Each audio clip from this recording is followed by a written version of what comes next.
Mesdames et messieurs, bonsoir. 20h sur la RTS, le journal. Voici les titres. 6,5 milliards de francs CFA pour la construction de 22 collèges et 8 écoles élémentaires dans les régions de Sédhiou et Ziguinchor pour remplacer les abris provisoires. Ce financement de l'AFD est destiné au projet d'amélioration de l'éducation de base en Casamance et vient renforcer les enseignements apprentissages au sud du pays. Le marché ne sent pas trop l'oignon depuis le gel des importations sur le produit le 20 février dernier. L'approvisionnement connaît quelques dysfonctionnements alors qu'en 2016, le Sénégal avait produit quelques 367 000 tonnes. Le point dans cette édition à Thiaroye et Gueule-Tapée. La rubrique santé du mercredi s'intéresse à un signe que l'on a tendance à banaliser, le saignement lors du brossage des dents, un symptôme de la gingivite, une maladie le plus souvent liée au manque d'hygiène buccale et l'ignorance des techniques de brossage. Bienvenue et bonsoir à tous. Nous démarrons ce journal par la lecture du communiqué du Conseil des ministres avec Oumar Diawa. Le président Macky Sall a réuni le Conseil des ministres mercredi 22 février 2017 à 10h au Palais de la République. Entamant sa communication autour de l'impératif de la consolidation de la nouvelle dynamique des relations entre le Sénégal et la Gambie, forgée par la parenté, le voisinage, une histoire et un destin commun, le chef de l'État adresse ses remerciements à son Excellence le président Adama Barrow et au peuple frère gambien pour l'accueil chaleureux qui lui a été réservé à l'occasion du 52e anniversaire de l'indépendance de la Gambie, dont il a été l'invité spécial. Ainsi, au regard de l'importance stratégique de nos relations avec la Gambie, le président de la République invite le gouvernement à travailler au renforcement de cette nouvelle dynamique en cultivant les rapports de proximité et de convivialité avec les autorités gambiennes. Par ailleurs, abordant la délivrance aux populations des titres de propriété sur des terrains à usage d'habitation relevant du domaine privé de l'État, le président de la République demande au gouvernement de diligenter la transformation gratuite des titres précaires en titres fonciers par la simplification des procédures et la sécurisation des transactions. En effet, il ressort des données des services compétents de l'État que les demandes formulées par les populations détentrices de ces titres sont très faibles, alors qu'une bonne partie des occupants de la région de Dakar, notamment à la Médina, à Grand Dakar, à Grand Yoff, à Pikine et dans presque tous les chefs-lieux de région du Sénégal, n'ont pas de titre de propriété. Dans la même perspective, il convient également de procéder aux modifications nécessaires de la loi 87-11 du 24 février 1987, autorisant la vente de terrains domaniaux destinés à l'habitation situés en zone urbaine et de son décret d'application, afin d'étendre la délivrance gratuite de titres fonciers aux habitants des parcelles assainies, mais aussi de toutes les zones objets de lotissement réguliers. Ainsi, le chef de l'État indique au gouvernement la nécessité et l'urgence de corriger ces anomalies qui freinent la dynamique de croissance et de progrès social afin de permettre à toutes les personnes concernées d'accéder facilement et de manière gratuite à la pleine propriété foncière. En conséquence, le président de la République engage le gouvernement, en particulier le ministre chargé des domaines, à mettre en place dans chaque centre de services fiscaux des guichets uniques dédiés à la transformation gratuite des permis d'habiter et titres similaires en titres fonciers et à rendre gratuite la délivrance des extraits de plans cadastraux. Concluant sur ce point, le président de la République rappelle au gouvernement l'impératif d'une gestion rationnelle et transparente des questions foncières en vue d'une paix sociale et d'une prospérité durable, gage d'un développement économique harmonieux et du succès du plan Sénégal émergent PSE. Rappelant par ailleurs l'importance primordiale qu'il accorde à l'amélioration notable de la situation des retraités et la consolidation du processus de modernisation du système national de retraite, le chef de l'État demande au Premier ministre de finaliser, avant la tenue en avril 2017 de la deuxième conférence sociale, l'évaluation du plan d'action du pacte de stabilité et d'émergence économique signé en 2014 par tous les partenaires sociaux. Le chef de l'État a clos sa communication sur son agenda diplomatique, le suivi de la coopération et des partenariats. Le Premier ministre, après avoir salué le leadership du président de la République, dont la présence aux côtés du président Adama Barrow en qualité d'invité spécial à l'occasion du 52e anniversaire de l'indépendance de la Gambie, témoigne de son engagement décisif dans la résolution de la crise post-électorale dans ce pays frère, a fait le point des projets prioritaires du plan Sénégal émergent avant de rendre compte du suivi et de la coordination de l'activité gouvernementale. Le ministre de l'économie, des finances et du plan a fait le point de la conjoncture économique nationale et internationale. Le ministre de l'Agriculture et de l'Équipement rural a fait une communication sur les résultats de recherche entreprise par l'ISRA sur le blé et sur le déroulement de la campagne de commercialisation arachidière. Le ministre du Tourisme et des Transports aériens a fait une communication sur les aéroports secondaires, l'état d'avancement des travaux de l'aéroport international Blaise Diagne à IBD et la création de la compagnie aérienne Air Sénégal SA. Le ministre auprès du président de la République en charge du suivi du plan Sénégal émergent a rendu compte de l'état d'avancement des différents projets et réformes. Au titre des mesures individuelles, le président de la République a pris les décisions suivantes. Monsieur Mohamedou Bambambo, expert en stratégie, marketing et management organisationnel, est nommé directeur général de l'Agence sénégalaise de promotion touristique en remplacement de monsieur Abdoulaye Thiam, appelé à d'autres fonctions. Monsieur Mamadou Lamine Diouf, titulaire d'un master en gestion et finances publiques, est nommé directeur de l'administration générale et de l'équipement d'âge au ministère de l'Agriculture et de l'Équipement rural en remplacement de monsieur Mohamedou Moustapha Diop, appelé à faire valoir ses droits à une pension de retraite. Enfin, M. Mohamed Dien, inspecteur de l'éducation populaire, de la jeunesse et des sports, est nommé inspecteur technique au ministère de la jeunesse, de l'emploi et de la construction citoyenne en remplacement de M. Abdoulaye Ba, appelé à d'autres fonctions. C'est signé le ministre porte-parole du gouvernement.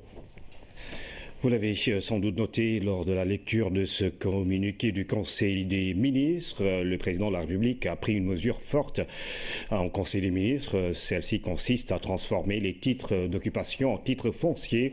Une décision d'une haute portée sociale, indique le ministre du Budget, Birima Mangara, que voici au micro de René Massika Diouf. Le président de la République a aujourd'hui,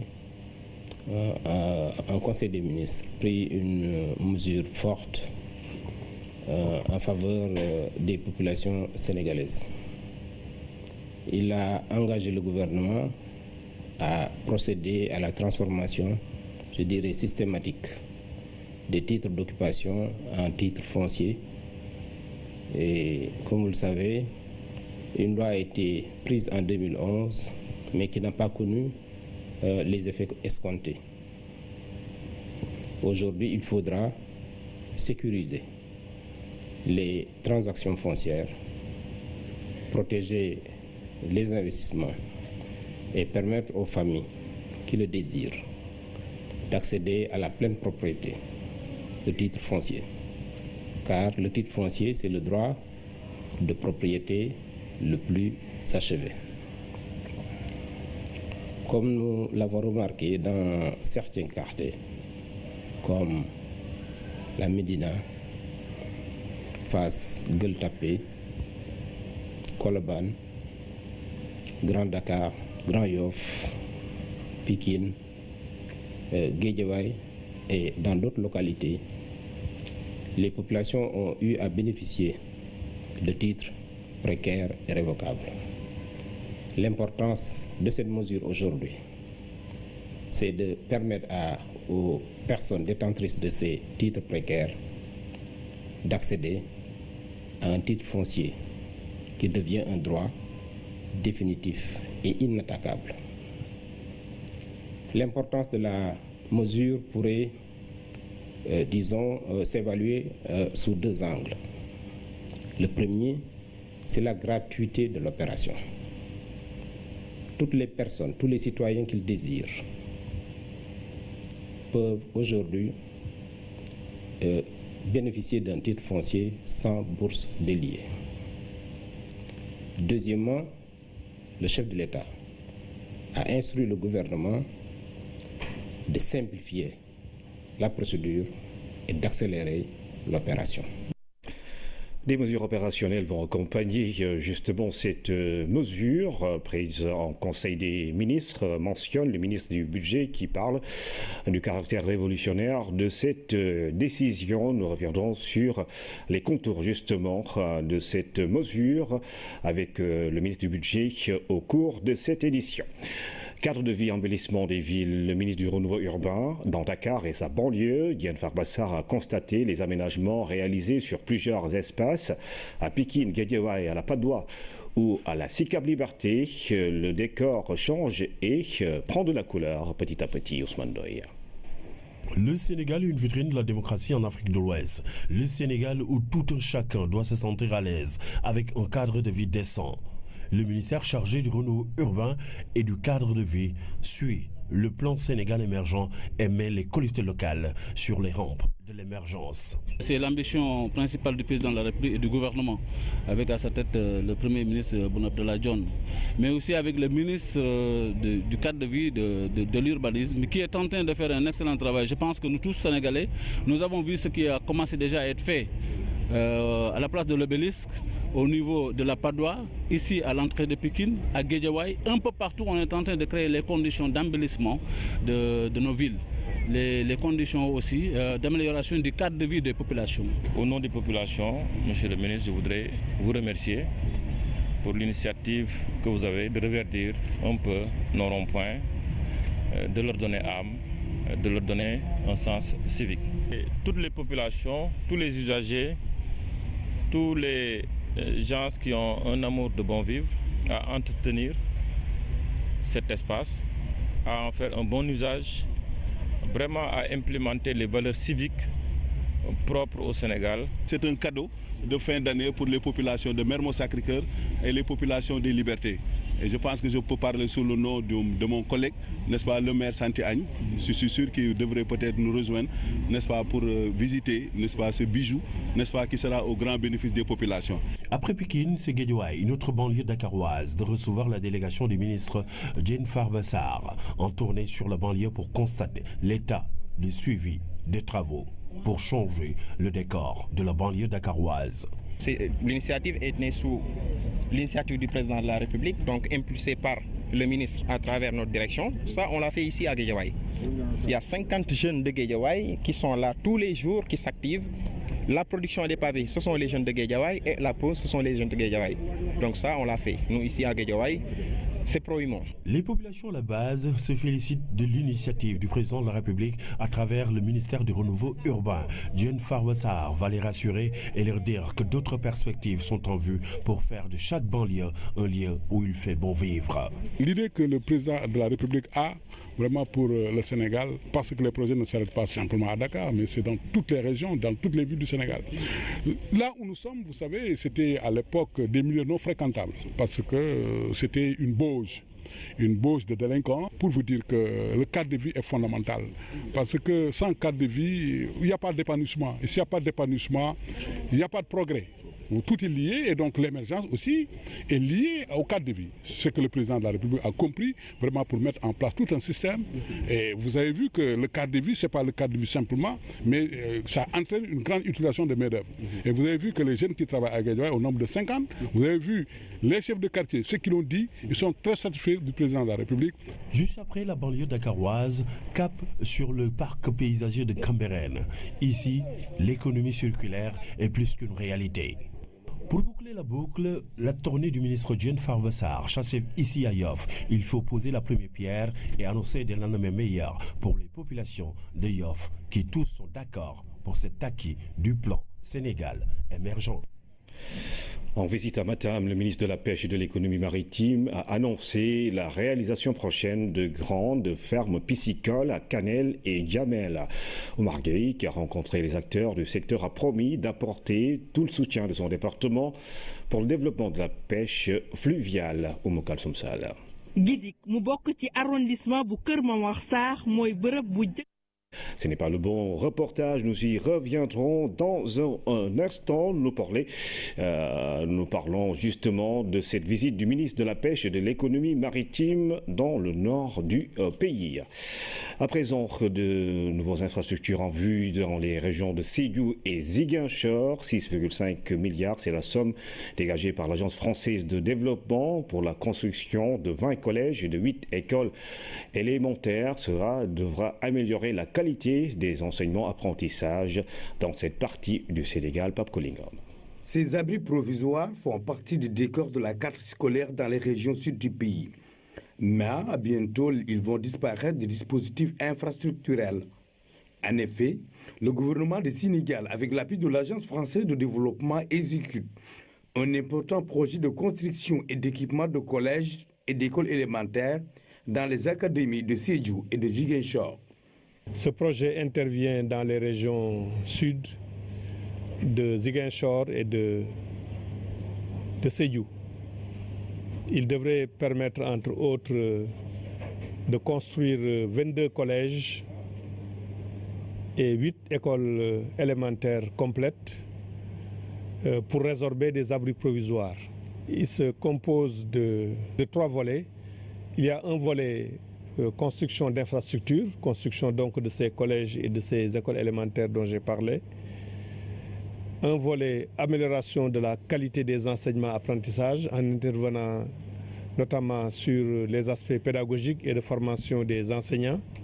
En plus de ces infrastructures, le projet d'amélioration de la qualité de l'éducation de base en Casamance PAEBCA vise également à améliorer les enseignements-apprentissages et à impliquer davantage la communauté dans la gestion de l'école. Le 3e volet concerne la mobilisation sociale qui a été confiée à une ONG, l'ONG Aide et Action, qui est chargée donc de faire tout le plaidoyer, tout l'encadrement au niveau des communautés pour que les communautés se sentent concernées par le projet. En lien avec les collectivités locales, donc, nous avons amorcé un travail de diagnostic pour voir un peu quelles sont les causes d'une non plus grande implication des acteurs communautaires dans l'école. Et sur la base de ça, nous avons travaillé sur certains thèmes, certaines thématiques, un peu tout ce qui est lié à la transition entre le primaire et le collège, mais aussi tout ce qui est lié aux violences en milieu scolaire. Cette première réunion du Comité national d'orientation du PAEBCA a été clôturée par la remise de matériel technique et pédagogique. Il s'agit d'une centaine d'ordinateurs, de tablettes, de photocopieuses, de vidéoprojecteurs et d'autres outils nécessaires à un apprentissage innovant. Les familles retirées des rues de Dakar viennent d'être enrôlées dans le programme Bourse de sécurité familiale. L'opération est pilotée par le ministère de la Femme, de la Famille et de la Petite Enfance avec la collaboration de la Délégation générale à la protection et à la solidarité. Pour appuyer l'initiative, la CEDEAO a remis 2 bus de transport au gouvernement à Bassawa. C'est une 60aine de familles qui sont désormais enrôlées dans le programme de bourse de sécurité familiale, un vœu cher au président Macky Sall, mis en œuvre par le ministère de la Femme, de la Famille et de l'Enfance et la Délégation générale à la solidarité nationale et à la protection sociale. Ces entités étatiques soutiennent les familles vulnérables dans le cadre du programme de retrait des enfants de la rue.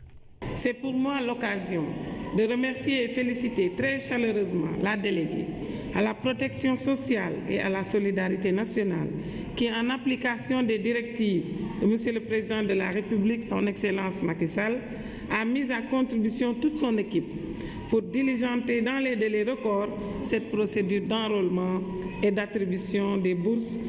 Ainsi, grâce à cette nouvelle orientation stratégique, dans le plan de retrait des enfants de la rue, le président de la République réaffirme son ambition de bâtir une société solidaire basée sur la lutte contre les inégalités et surtout la promotion et l'équité dans l'accès aux services sociaux de base. Pour consolider cette approche, il a été conçu un projet d'appui au retrait et réinsertion des enfants de la rue dénommé Ar Khalei, dont la phase pilote, qui doit être développée dans la région de Dakar, se chiffre à 2 692 179 000 francs CFA. Le programme de retrait des enfants prend une nouvelle tournure et s'oriente vers la communication et l'appui des communautés.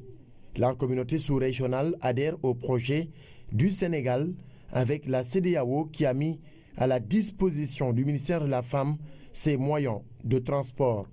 Nous avons identifié et retiré au 8 février 2017 un nombre de 1374 enfants composés de 580 Sénégalais, 355 Bissau-Guinéens, 13 Guinéens, 25 Gambiens et 22 Maliens. Le nombre de mamans accompagnantes est chiffré à 173. Je voudrais à cette occasion solennelle remercier tous ensemble les acteurs étatiques et non étatiques, la société civile et le secteur privé pour leur engagement militant qui traduit la forte volonté de notre société à bâtir un environnement protecteur pour nos enfants. Je joins à ces remerciements la CEDEAO à travers sa direction alerte précoce qui nous permet aujourd'hui d'acquérir 2 minibus qui rendent opérationnelle l'unité mobile de protection des enfants logée à la direction des droits de la protection de l'enfance et des groupes vulnérables. L'occasion a été saisie pour faire le point sur le programme et son élargissement dans les autres régions du Sénégal. Et pour relever ces défis, les ministères sectoriels doivent s'impliquer davantage dans le projet social, dira Maria Massar, visiblement satisfaite du travail accompli jusqu'ici par les services de l'État. Les procédures liées au processus de transformation des titres d'occupation en titres fonciers seront gratuites. Révélation du ministre du Budget, Birima Magara, qui nous parle dans cet entretien accordé à la RTS au champ d'application de cette mesure prise ce mercredi en Conseil des ministres. Le champ d'application de cette mesure, c'est tous les permis d'occuper, les autorisations d'occuper et les titres qui ont été délivrés dans la période de 1926 à 1972. Les titres d'occupation dans les lotissements réguliers délivrés par les autorités administratives compétentes. Et comme je l'ai dit tout à l'heure, ces types de titres sont souvent rencontrés au niveau des quartiers, comme la Médina, comme Grand Dakar, comme Gueule Tapée, comme Fass, Colobane et Grand Yoff. C'est des titres également qui ont été délivrés durant, disons, avant les indépendances à Pikine, parce que comme il faut le rappeler, Pikine a été fondée à partir de 1952 et cette zone avait fait l'objet de lotissements réguliers pour lesquels des permis d'occuper ont été concédés. Donc, ces quartiers, les habitants de ces quartiers et les titulaires de ces titres précaires peuvent aujourd'hui se prévaloir de titres fonciers. Mais cette mesure a une autre portée. Le président de la République a estimé que les populations des parcelles assainies, qui en réalité sont dans une assiette qui fait l'objet d'un titre unique au nom de l'État, pourraient également bénéficier de cette mesure. Dans la continuité de l'objectif de conférer à cette mesure un sens uniquement social pour aider les populations qui le désirent sans en avoir les moyens, parce que il y avait avant cette mesure un dispositif extrêmement important qui est la loi 87-11 qui permet de février 1987 qui permettait de transformer les baux ordinaires et les baux emphytéotiques, notamment en titres fonciers. Mais cette loi n'avait pas, disons, une disposition qui rendrait gratuite l'opération. Le ministre du Budget qui revenait donc sur ces mesures prises en Conseil des ministres consistant à transformer les titres d'occupation en titres fonciers. Nous y reviendrons en plus large dans nos prochaines éditions. Je vous le disais, le ministre de la Pêche et de l'économie maritime annonce la réalisation prochaine de grandes fermes piscicoles à Canel et Djamel.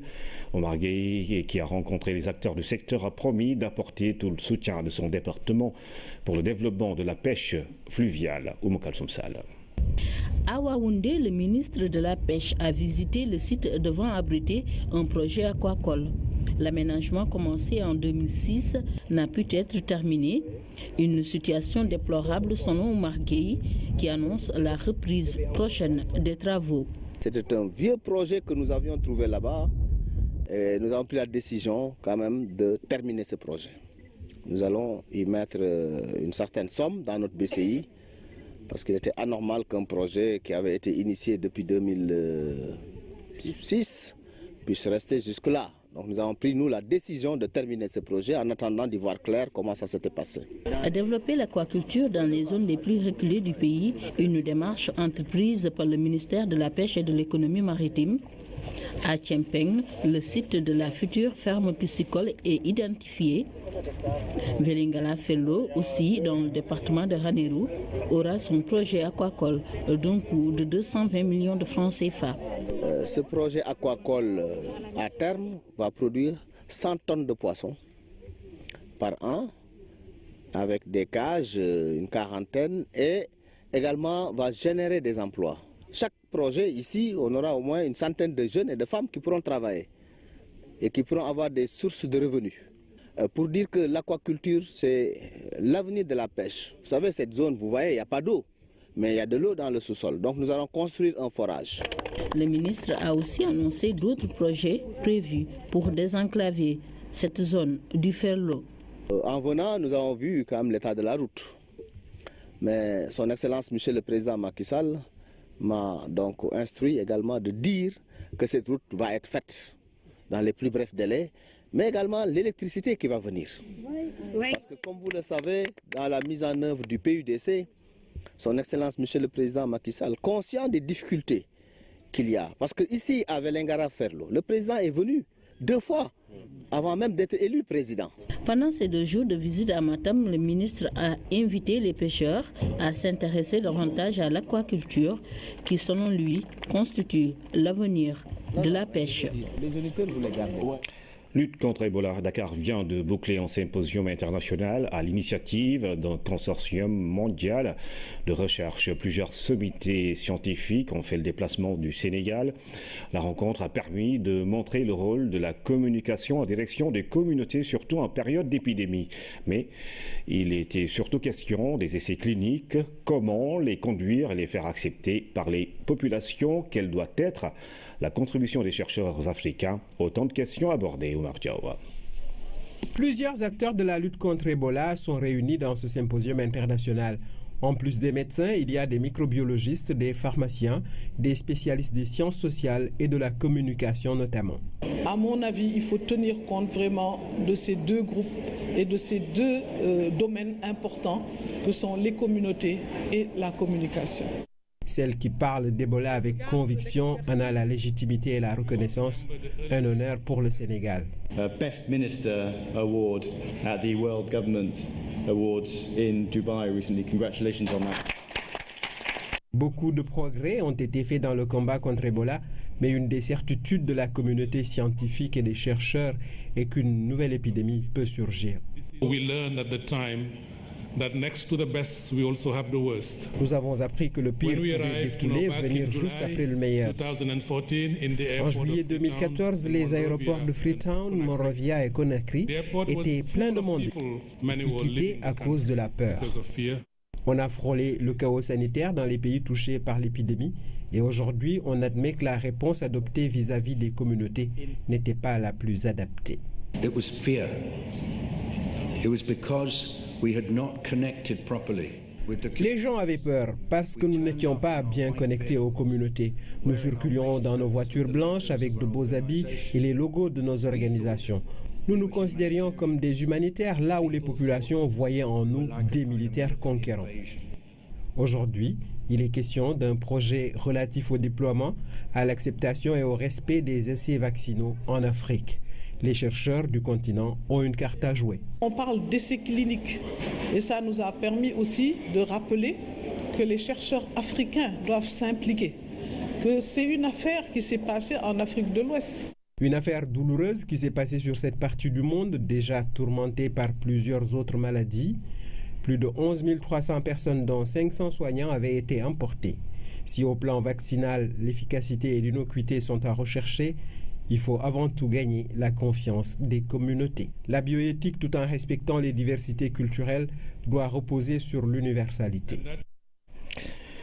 Le chef de l'État a reçu cet après-midi une délégation du groupe Société Générale. L'institution entend contribuer davantage au financement de l'économie sénégalaise. La banque est présente dans notre pays depuis plusieurs décennies. L'engagement du groupe est conforté par les performances économiques que le directeur général apprécie favorablement. Frédéric Oudéa au micro de Omar Nyinga. Au cours de cet entretien très fructueux, j'ai eu l'occasion de rappeler au président de la République l'engagement de la Société Générale, le groupe Société Générale, dans le financement de l'économie du Sénégal à travers sa filiale SGBS. Je fais cette visite pour justement valider le plan de développement de notre banque pour les prochaines années. C'est une banque qui est, vous le savez, une banque très importante, leader sur ses marchés, mais qui a beaucoup d'ambition pour accompagner le financement de l'économie, à la fois dans des grands projets, nous avons évoqué des grands projets d'infrastructure, mais bien sûr aussi dans le financement des entreprises, des PME et des particuliers, par exemple en matière de logement. Et puis j'ai mentionné au président qu'au-delà de ces efforts importants, de ces ambitions, nous allions aussi lancer dans un mois une banque alternative qui va favoriser l'inclusion financière avec une marque qui s'appelle YUP, YUP, et qui va permettre à beaucoup de citoyens sénégalais qui n'ont pas nécessairement un compte bancaire d'accéder à des services financiers avec, à mon avis, beaucoup d'utilité, beaucoup de simplicité et je pense au bénéfice de l'économie. Voilà, donc j'ai rappelé au président cet engagement personnel et à quel point notre présence au Sénégal est stratégique pour le groupe Société Générale. Le Sénégal est un pays qui connaît une forte croissance. On a évoqué ses perspectives, 6,7% de croissance l'année dernière, je crois, avec un pays qui a la confiance des investisseurs internationaux, un pays qui offre de la stabilité politique, économique et sociale, et donc évidemment, pour nous qui sommes présents depuis de très nombreuses années, cet ancrage dans l'économie et notre contribution au développement du Sénégal. Voilà, donc je crois que nous voulons être une banque responsable et aider le président, bien sûr, dans l'ambition qu'il a légitime pour le développement du Sénégal.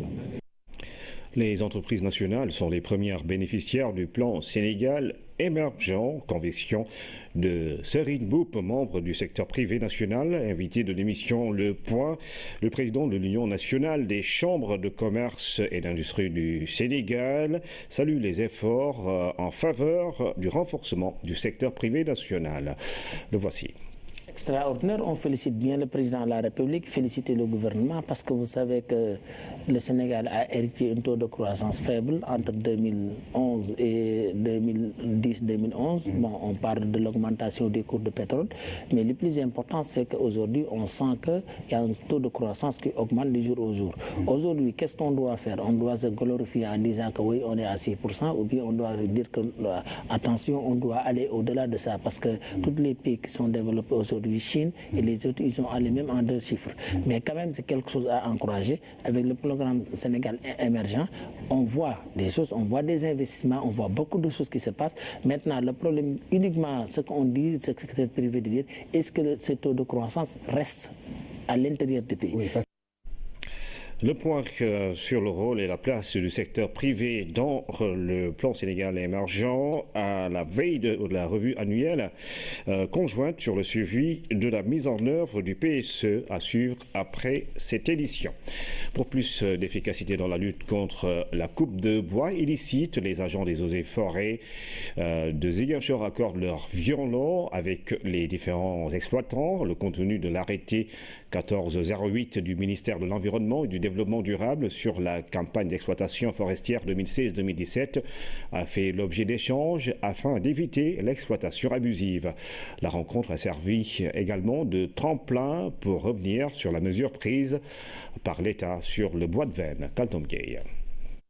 L'exploitation abusive des forêts n'est pas sans conséquence sur notre environnement, des conséquences que l'État veut réduire ou même éviter. Pour ce faire, chaque année, le ministère de l'Environnement et du Développement durable sort un arrêté pour réglementer la campagne d'exploitation forestière. Pour plus de compréhension, les agents des eaux et forêts de la région partagent avec les acteurs le contenu de cet arrêté. Pour donc échanger donc leur expliquer les zones ouvertes, les zones fermées, les modalités même, les modalités pratiques d'exercer donc leur métier. Parce que les artisans, vous savez, comme les menuisiers affiliés, utilisent le bois. Et là, ils doivent savoir quand est-ce qu'ils doivent exploiter, quand est-ce qu'ils ne doivent pas exploiter. Entre agents des eaux et forêts et exploitants forestiers, les problèmes ne manquent pas. Ces derniers ne maîtrisent pas les lois qui régissent leur secteur. Beaucoup d'exploitants ne comprennent pas ni éclaircir mieux aux agents des artisans. Parce que vraiment c'est un peu difficile. Une difficulté qui est surtout notée avec l'incompréhension des exploitants concernant l'interdiction d'exploiter le bois de vanne, une mesure prise par les autorités. Il fallait au préalable avertir, au moins l'année prochaine. Attention, l'année prochaine, ce bois-là sera extirpé de l'arrêté ou du quota. Mais de manière brutale comme ça, on nous surprend pour nous dire que cette année, personne ne touchera le vin. Une manière de régler le problème, il faut s'asseoir et discuter avec les acteurs.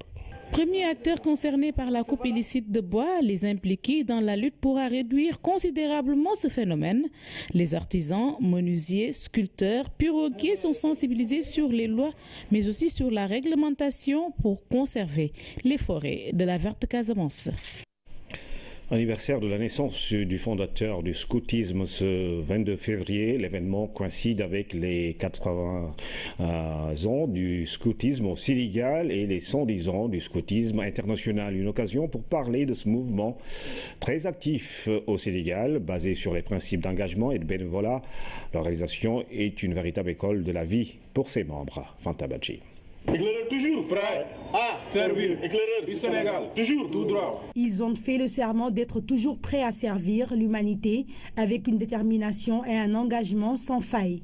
Au Sénégal, comme partout ailleurs, ils sont reconnaissables à travers leur uniforme assorti de foulards, expression de la fraternité universelle. Le scoutisme, il faut le rappeler, est un mouvement d'éducation de jeunes et notre mission principale est de contribuer à leur éducation pour en faire des citoyens formés, responsables, engagés, qui contribuent au développement de leur pays. Ces valeurs, éclaireurs et scouts le doivent à cet homme, Lord Baden-Powell, officier anglais. Foster the spirit of brotherhood throughout the world. Il a fondé le mouvement en 1907, mais au Sénégal, le scoutisme est arrivé en 1937 et son avènement a beaucoup contribué à l'éducation de milliers de personnes. On a à notre actif beaucoup de réalisations à travers des grands chantiers de développement communautaire dans le domaine de l'environnement, dans le domaine de la santé, dans le domaine de la sécurité routière. Tout cela en tout cas pour contribuer au développement de notre cité. De sa création à aujourd'hui, les besoins et les aspirations ont évolué, mais le dynamisme du mouvement est encore là, entretenu par les valeurs de respect, de partage et de dépassement de soi incarnées par ces éclaireurs. Au Sénégal, ils sont environ 10 000 répartis à travers tout le pays. Leur siège national est à Rufisque, ici à la Maison des éclaireurs qui profite aussi bien aux membres qu'à la communauté tout entière. Ça a servi effectivement de garderie, ça a servi d'imprimerie, ça a servi aussi pour un lieu de formation pour les femmes, pour les jeunes.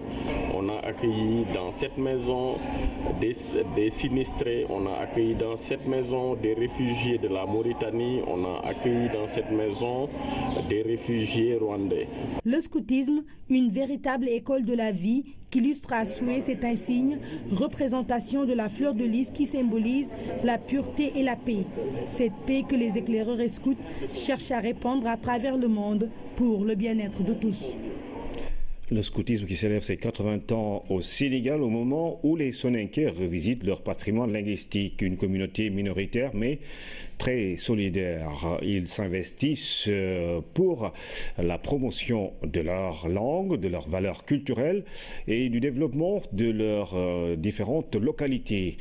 À l'occasion de la journée de la célébration de la langue maternelle, notre reporter Tchorodien est allé à la rencontre de la famille Sougou. C'est à Tambacounda. Pour Marnama Sougou et sa maman, la langue maternelle doit se transmettre de génération en génération.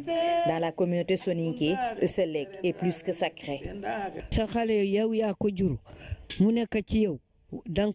Si tu laisses ta langue maternelle pour parler une autre langue, tes enfants vont aussi s'exprimer dans cette langue et laisser leur propre langue maternelle.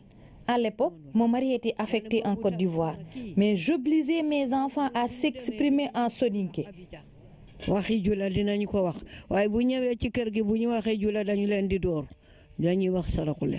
À Tambacounda, dans la sous-région et partout ailleurs dans le monde, les soninké adorent vivre en communauté. Ceci pour s'entraider et mutualiser leurs efforts afin de promouvoir le développement endogène et durable. Dans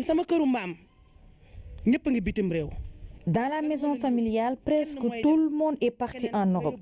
Ça, c'est grâce à la solidarité de la communauté soninké.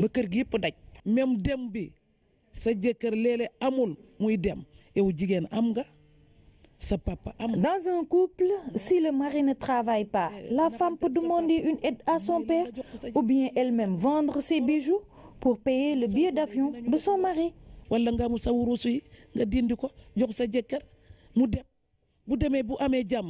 Dès qu'on parle de valeurs et de richesses culturelles, l'occasion est saisie par la mère et sa fille pour élever la voix et chanter.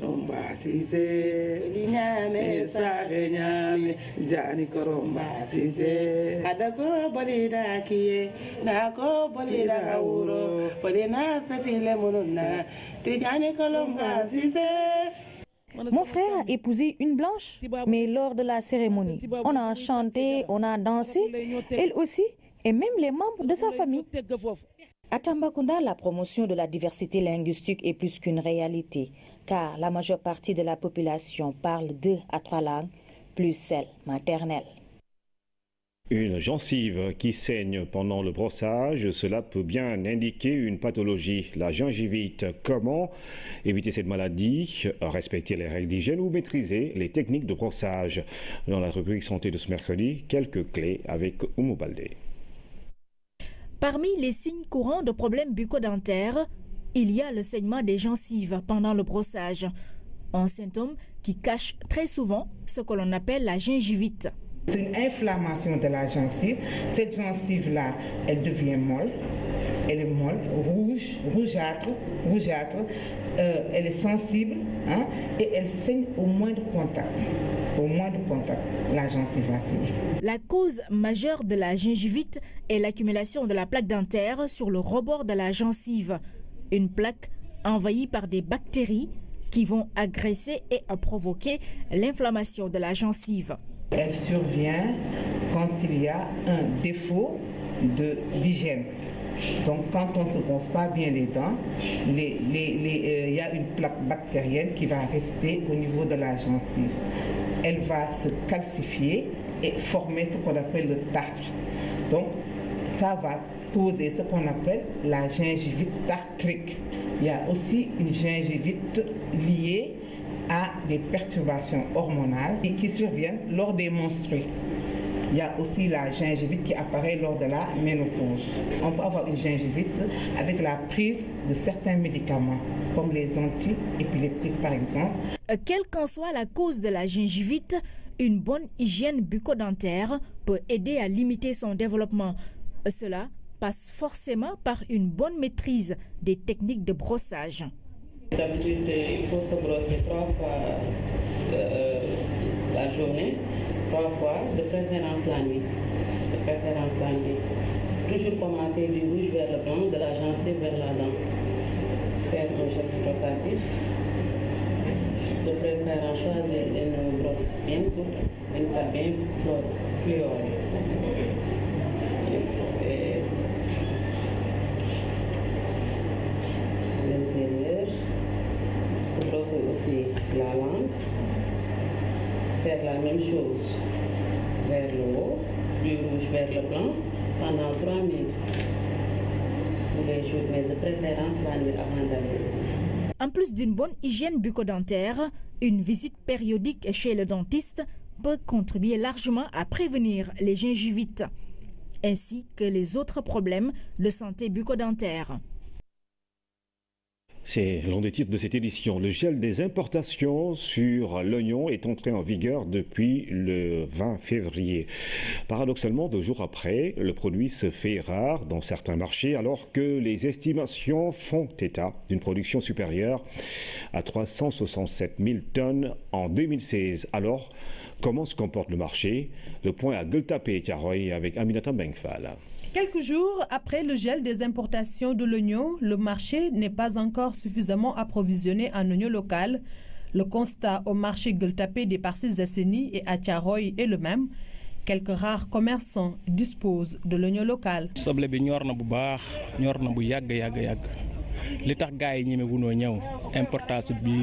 L'oignon est mûr depuis longtemps. Les commerçants ne veulent pas prendre le risque d'amener l'oignon local sur le marché. Les stocks d'oignons importés que nous avons actuellement peuvent aller au-delà de 2 à 3 mois.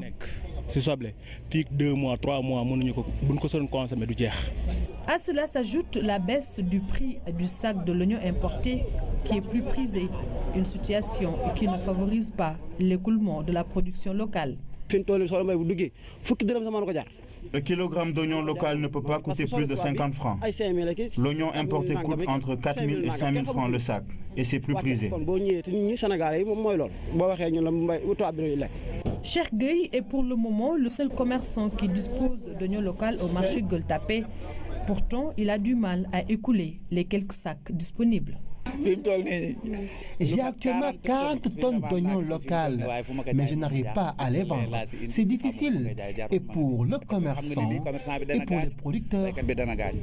Si pour certains, cette situation est due au retard noté dans le gel des importations de l'oignon, d'autres estiment que la vente tourne depuis quelque temps au ralenti. Ça fait 2. Parce que au niveau de Thiaroye, nous avons 3 jours.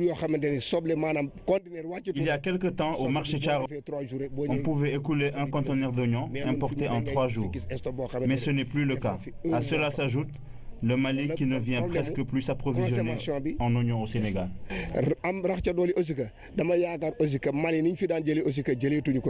Du côté de l'Agence de régulation des marchés, plusieurs facteurs expliquent cette situation. Il y a quand même un stock important dans le marché. Ce qu'il faut dire, et là vous me donnez l'occasion d'informer là-dessus, l'année passée on a levé le gel le 22 août. On était à 15 jours de la fête de Tabaski. Donc quand des opérateurs économiques restent durant longtemps sans travail et qu'on ouvre, et à la veille de la fête de Tabaski, il y a eu des importations importantes. Cela nous a permis de faire un point le 2 novembre pour constater qu'il y avait une importation qui s'élevait à 140 000 tonnes en 70 jours. On a convoqué les importateurs, on a tenu plusieurs réunions et on a abouti à des quotas qui devaient couvrir les besoins du Sénégal jusqu'au 20 février. Ce qui fait qu'on a donné des quotas de 65 000 tonnes. Mais quand vous calculez du 15 novembre au 20 février, vous avez presque 97 jours pour 65 000 tonnes, alors que la situation que nous avions constatée était une importation en 70 jours de 140 000 tonnes, donc il est facile de faire la différence. Donc nous avons fait une période de rationalisation des importations pour diminuer les importations pour que l'autre oignon puisse entrer. Si on n'avait rien fait, donc les stocks seraient très importants. Selon le directeur général de l'ARM, il est attendu une production supérieure à celle obtenue l'année dernière, qui était de 367 000 tonnes. La crainte principale que nous avons, ce n'est pas la quantité de l'oignon importé. L'oignon importé peut être écoulé en 1 mois ou bien en... Mais la grande crainte, c'est l'arrivée dans le marché de l'oignon local en quantité suffisante et produit dans des zones différentes. Cette année, on a une production importante qui va venir du Sine Saloum. Là, on a l'information. Au niveau du Fouladou et du Oundou, la population aussi a cultivé de l'oignon. Et les Niayes vont arriver en même temps que le Fouta dans le marché. Alors que d'habitude, le Fouta venait 2 mois avant. Donc c'est un problème de planification que nous avons, et ce problème de planification n'incombe pas à nous en tant qu'agence chargée de la commercialisation, mais c'est les producteurs même qui ont un cadre qui devaient se concerter pour faire une planification en amont qui permet quand même à une zone d'arriver au moment X dans le marché et de vendre sans subir la concurrence de l'autre. Par exemple, quand le Fouta arrive avec les Niayes en même temps que dans le marché, les Niayes sont plus proches de Dakar et tout, donc ça va poser des problèmes. Les stocks d'oignons importés sont encore importants, ce qui risque de ralentir la vente de l'oignon local. Pour l'heure, beaucoup de commerçants hésitent à s'approvisionner chez les producteurs locaux en attendant d'y voir plus clair. Sport, football, CAN U20. La compétition démarre dimanche prochain à Lusaka. Le Sénégal, qui est dans la poule B, évoluera dans la ville de Ndola. L'équipe du Sénégal a effectué son premier galop d'entraînement. Papani Diop. À peine arrivés en Ndola, les juniors sénégalais ont eu droit à un accueil chaleureux du comité d'organisation locale et des ressortissants sénégalais. Ensuite, ils ont été acheminés à l'Okijé, Mokuba Hotel, un endroit paisible éloigné du centre-ville. Ici, même ambiance et même enthousiasme de la part de leurs compatriotes. Pour cette première journée d'entraînement, les U20 sénégalais et le staff technique ont obéi aux principes élémentaires de dégraissage. Entraînement court, conséquence d'un voyage long. Au menu, tour de terrain et étirement. Les Lionceaux entrent en lice lundi 27 février à 13h pour ce 7e match de la compétition et le premier des Sénégalais. Les Couteaux Boys auront en face les Soudanais. Pour terminer, la loterie nationale sénégalaise vers des prises de paris sur des courses locales, l'annonce du directeur général. C'était ce mercredi lors de la cérémonie de remise des lots et du trophée du Grand Prix de la LONASE prévu ce dimanche à Thiès. Thierno Diallo. Comme il est de tradition, depuis 6 ans, le comité de gestion des courses hippiques organise la journée de la LONASE. C'est pourquoi la direction de la loterie nationale sénégalaise accompagne le CNG pour la réussite de cet événement majeur de la filière équine au Sénégal. Il est temps qu'on puisse également faire des prises de paris sur les courses locales. Mais pour cela, il y a fondamentalement 2 aspects qu'il faut régler. D'abord, c'est l'amélioration de la race chevaline. Je crois que sur ça, les gens ont fait déjà des efforts. Il faut également des infrastructures qui répondent aux critères fixés sur le plan international. Je souhaite qu'on puisse au Sénégal avoir au moins un hippodrome de rang international où on puisse y organiser des courses à l'instar de ce qui se fait dans les autres pays. Au-delà de ces limites, la LONASE a tout fait pour une bonne tenue de la journée ce dimanche 26 février. D'ailleurs, une forte délégation de la LONASE est attendue à Thiès. Je profite de l'occasion pour inviter tous nos amis tourfistes, tous ceux qui aiment le cheval, tous les militants de l'APR, parce que les militants de l'APR, le symbole c'est le cheval, comme le chef de l'État, tout le monde aime le cheval. J'invite tout le monde à venir donc participer à cette journée. Cette cérémonie de remise de l'eau a été une occasion pour le CNG de féliciter son partenaire de premier plan. Tout est fait prêt pour la journée. Nous avons pris toutes nos dispositions en relation avec le service commercial de la LONASE. Bon, nous invitons à l'occasion tous les turfistes, les amateurs et les propriétaires. Surtout, on les invite à participer massivement dans cette journée. Parce que ce sera une belle fête que nous dédions à la LONASE et où les propriétaires doivent vraiment se manifester. Le programme phare pour cette année-ci, c'est la réalisation de l'hippodrome national qui est en vue au niveau du Lac Rose. Le directeur général de la LONASE s'est ainsi engagé à apporter tout son soutien à la race chevaline. Le cheval, un animal noble et symbole du parti du chef de l'État, l'APR, pour un Sénégal émergent. C'est la fin de cette édition. Merci encore une fois de suivre l'actualité tous les jours sur la première chaîne de télévision sénégalaise.